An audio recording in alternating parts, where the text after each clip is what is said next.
2 Samuel. Chapter 4. Verse 1. When Ishbosheth son of Saul heard that Abner had died in Hebron, he lost courage, and all Israel became alarmed. Verse 2. Now Saul's son had 2 men who were leaders of raiding bands. One was named Baanah and the other Rechab. They were sons of Rimmon the Beerothite from the tribe of Benjamin. Beeroth is considered part of Benjamin. Verse 3. Because the people of Beeroth fled to Gittim and have resided there as foreigners to this day. Verse 4. Jonathan son of Saul had a son who was lame in both feet. He was 5 years old when the news about Saul and Jonathan came from Jezreel. His nurse picked him up and fled. But as she hurried to leave, he fell and became disabled. His name was Mephibosheth.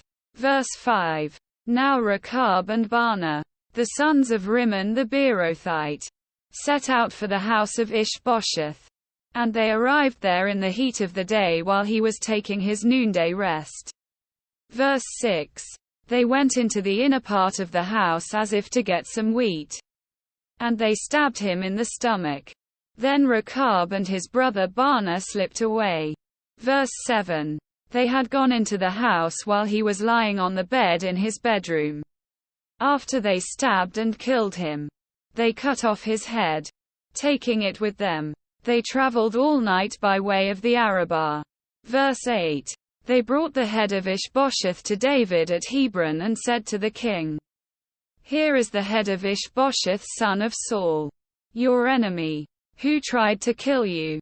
This day the Lord has avenged my lord the king against Saul and his offspring. Verse 9.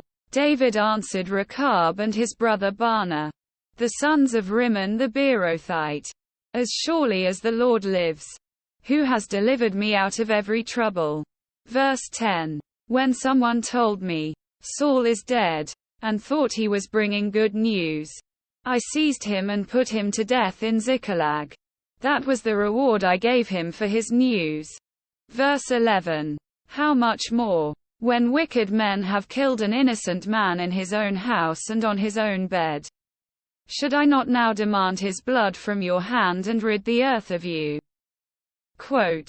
Verse 12. So David gave an order to his men, and they killed them. They cut off their hands and feet and hung the bodies by the pool in Hebron. But they took the head of Ishbosheth and buried it in Abner's tomb at Hebron.